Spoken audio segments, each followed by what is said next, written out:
இறைவனுடைய முன்னிலே, கடவுளுடைய முன்னிலே யார் குற்றவாளி?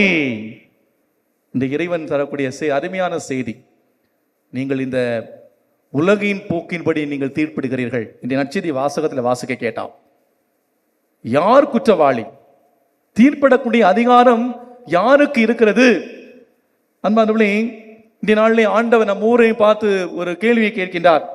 அடுத்தவருடைய குறைகளிலே குளிர் காணக்கூடிய பரிசேனா நான் பாவி, நான் பலவீனமானவன், என்னாலும் தவறு செய்ய முடியும், என்னிடம் அழுக்கு இருக்கிறது என்று ஏற்றுக்கொள்ளக்கூடிய அந்த மனநிலை உள்ள மனிதனா நான் ஒவ்வொரு நாளும் திருப்பலி பங்கேற்கின்றேன், தினமும் ஜெபமாலை ஜெபிக்கின்றேன், பல 10 முயற்சிகளை மேற்கொள்கிறேன். எனவே என்னை போல ஒரு புனிதர் இல்லை என்று நாம் நம்முடைய வாழ்க்கையிலே நினைத்து வாழக்கூடிய மனிதர்களா நாம் கடவுளுடைய முன்னிலையிலே யார் குற்றவாளி? இன்றைய 2 வாசகங்கள் நமக்கு தரக்கூடிய செய்தி, மற்றவர்களை அநியாயமாக தீர்ப்பிடாதீர்கள். மற்றவர்களை அநியாயமாக நீங்கள் குற்றம் சொல்லிக் கொண்டே இருக்காதீர்கள், தீர்ப்பிடாதீர்கள், நீங்களும் தீர்ப்புக்கு உள்ளாக மாட்டீர்கள்.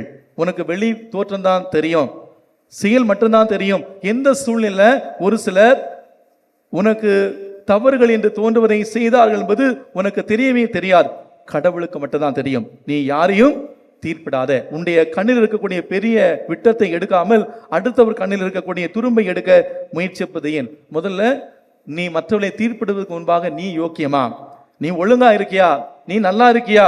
மற்றவர்களை எல்லாம் குற்றம் சொல்லி கொண்டிருக்கிறாயே.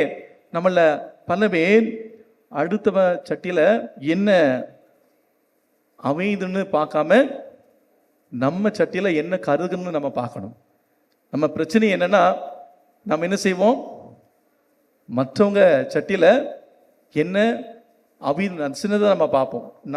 நமக்குள்ள நிறைய விஷயங்கள் கருகி கொண்டிருக்கும். அதை பார்த்து நம்ம கொஞ்சம் கூட கவலைப்பட மாட்டோம். ஏன் சொல்லுகின்றார், எந்த அளவையால் அளப்பீர்களோ அதே அளவையால் உங்களுக்கு அளக்கப்படும்.